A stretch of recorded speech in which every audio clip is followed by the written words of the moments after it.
There comes a point in your healing journey when awareness simply isn't enough. Now, you can know your wounds, and you absolutely have to know them in order to heal them. And you can even cry about them. But at some point, you have got to reclaim your power.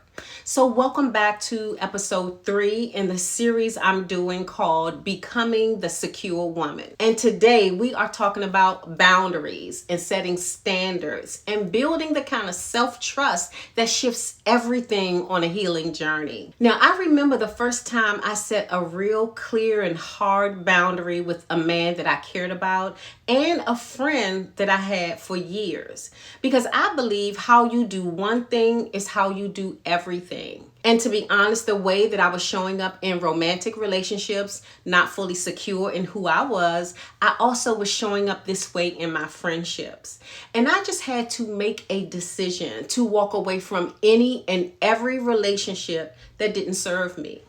Now, was this easy to do? Absolutely not. But what it did was it brought so much peace to my soul, because for years I had made other people's comfort more important than my own. And I thought that sacrificing my peace really showed other people the extent of the love that I had for them. But what I was really doing was abandoning myself to keep relationships that didn't show up for me in the same way that I showed up. And one day I just decided enough was enough. And I decided to choose me. And the moment that I did, something deep inside of me just clicked. And after that moment, I set that firm boundary and I never looked back.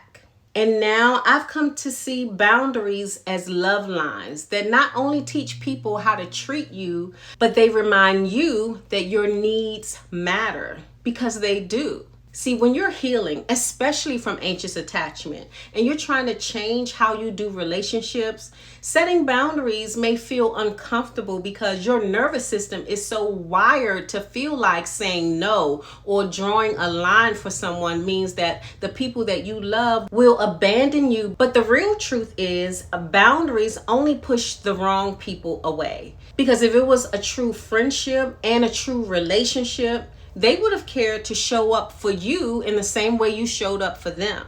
So firm boundaries allow you to reclaim your power from people who don't know how to love and care for you.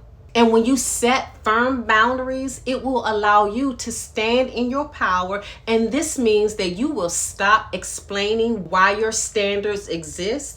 This means you will never accept bare minimum again. It means you will trust your intuition when something feels off. And it means that you will believe that your needs are valid, because they are. And this is how the secure woman in you will continue to emerge. Not because you never feel any fear, but because you will stop betraying yourself. Now, I want you to ask yourself, what boundaries have you been afraid to set, and with whom and why? I want you to also ask yourself, what conversations have you been avoiding because you fear losing a relationship? And how would your life be better by setting a firm boundary? Ask yourself these questions so you can name it, but don't just name it, journal about it and speak it out loud. This is how you begin to reclaim your power. So I want you to comment below if you know in your heart that you need to set a strong boundary, and how you are going to commit to doing that today. Now, in episode 4, you don't want to miss it, because I'm shifting from power to embodiment. I'll be teaching you one of my favorite things, how to awaken and embody feminine energy that feels safe and soft and deeply secure.